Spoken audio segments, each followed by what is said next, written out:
Modern neuroscience tells us that instead of writing down things we're thankful for in a journal, simply listening to and connecting with positive stories about people can better help shift our immune system into balance.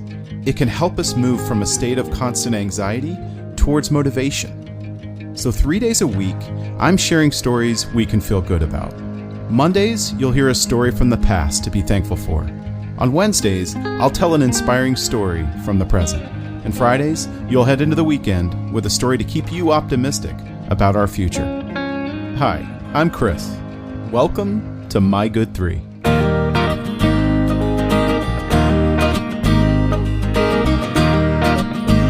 Alright, happy Monday. Have you ever been given too much change by a cashier on accident? Did you tell them?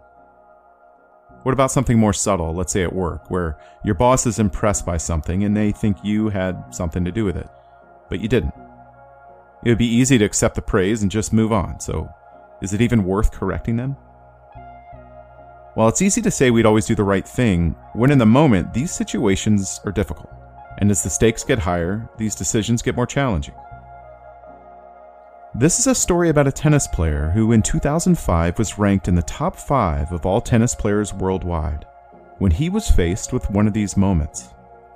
The decision he made at a critical juncture in the match, in the spirit of protecting fair play, affected the outcome of the tournament. And he's forced to be reminded of his actions in that moment, even to this day.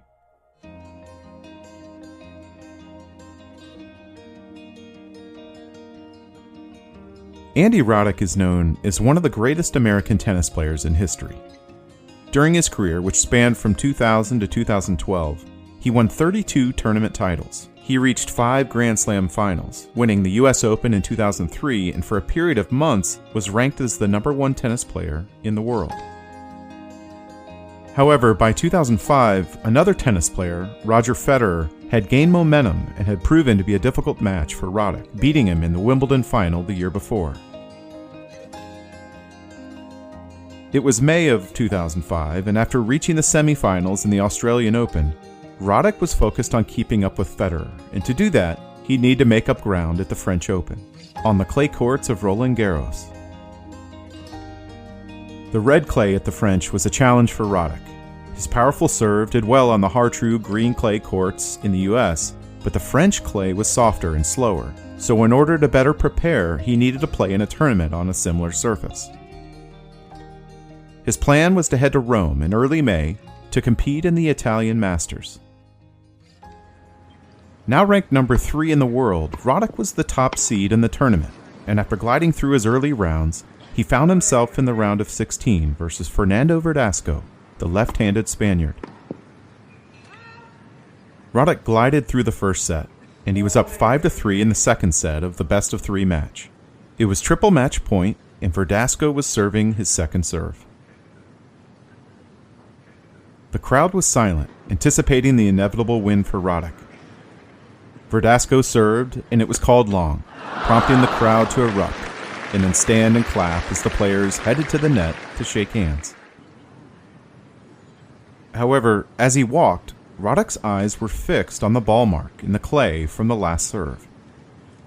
As he walked closer to the net, he could see clearly that the ball had caught the line.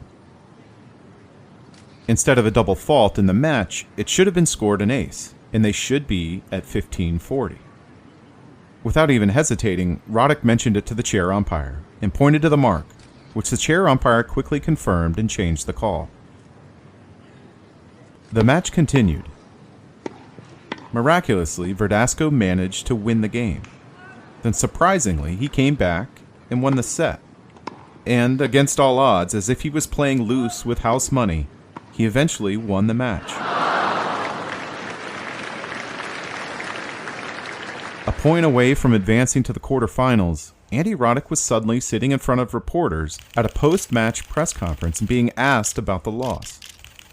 One reporter fixated on Roddick's decision to alert the umpire, applauding his sportsmanship. But Roddick downplayed it. He said, "I don't think I did anything extraordinary. The umpire would have come down and said the same thing too. I just saved him the trip." But that wasn't exactly true. The match had ended. Roddick had won. Notifying the chair umpire wasn't necessary, but it showed everyone just how much Roddick respected the game, his opponent, and the notion of fair play. He went on to lose in the second round of the French Open a week later. One might conclude that a few more rounds on the red clay in Rome would have better prepared him, but he would never say that.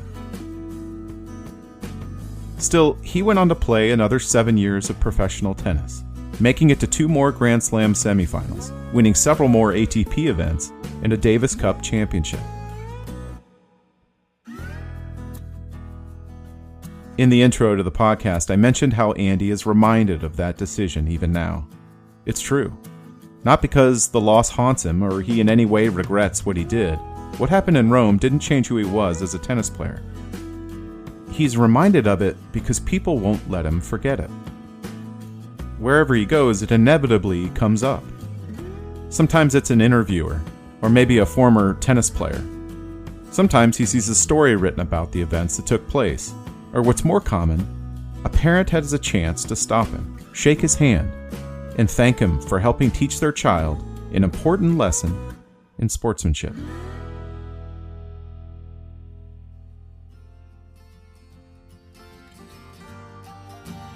Thank you for listening. I realize this podcast won't be successful without your help. So if you'd like to rate it, or better yet, review it, wherever you get your podcasts, that would really help. And if you're on Instagram, go to @mygood3, THREE, to vote each episode up or down. I'm also excited to read more Good 3 stories from listeners. So just go to our website, mygood3.com, and submit a story of your own from the past, present, or future, or all 3. And maybe I'll use it in an episode. Thanks again. Here's to hoping My Good 3 can set the stage for your good week.